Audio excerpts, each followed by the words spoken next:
महामृत्युंजय मंत्र की रचना कैसे हुई, किसने की महामृत्युंजय मंत्र की रचना और जाने इसकी शक्ति। दोस्तों, स्वागत है आपका हमारे YouTube चैनल में। आज मैं महामृत्युंजय मंत्र के बारे में जानकारी देने जा रहा हूँ। किसने इसकी रचना की, तो आइए जानते हैं। शिव जी के अनन्य भक्त मृकंड ऋषि संतानहीन होने के कारण दुखी थे। विधाता ने उन्हें संतान योग नहीं दिया था। मृकंड ने सोचा कि महादेव संसार के सारे विधान बदल सकते हैं, इसलिए क्यों न भोलेनाथ को प्रसन्न कर यह विधान बदलवाया जाए।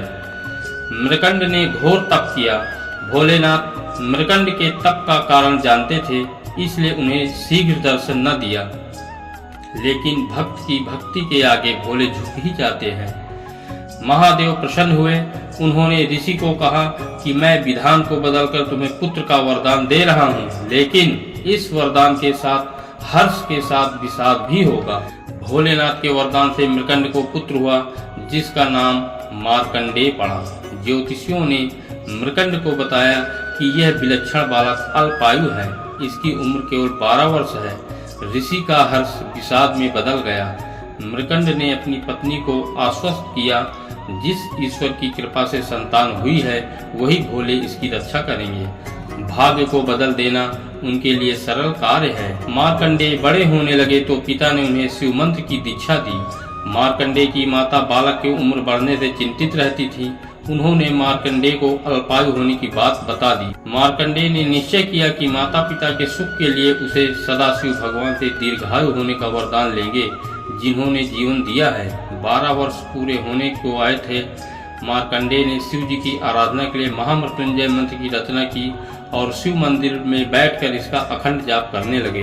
ओम त्र्यंबकं यजामहे सुगंधिं पुष्टिवर्धनम् उर्वारुकमिव बंधनात् मृत्योर्मोक्षीमामृतात्। समय पूरा होने पर यमदूत उन्हें लेने आए।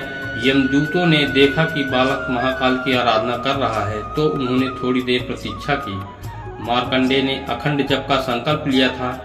यमदूतों को मार्कंडेय को छूने का साहस न हुआ और लौट गए। उन्होंने यमराज को बताया कि वे बालक तक पहुंचने का साहस नहीं कर पाए। इस पर यमराज ने कहा कि मृकंड के पुत्र को मैं स्वयं लेकर आऊंगा। यमराज मार्कंडेय के पास पहुंच गए। बालक मार्कंडेय ने यमराज को देखा तो जोर जोर से महामृत्युंजय मंत्र का जाप करते हुए शिवलिंग से लिपट गया। यमराज ने बालक को शिवलिंग से खींच ले जाने की चेष्टा की। तभी जोरदार हुंकार से मंदिर कांपने लगा। एक प्रचंड प्रकाश से यमराज की आंखें बंद हो गई। शिवलिंग से स्वयं महाकाल प्रकट हो गए। उन्होंने हाथों में त्रिशूल लेकर यमराज को सावधान किया और पूछा, तुमने मेरी साधना में लीन भक्त को खींचने का साहस कैसे किया। यमराज महाकाल के प्रचंड रूप से कांपने लगे।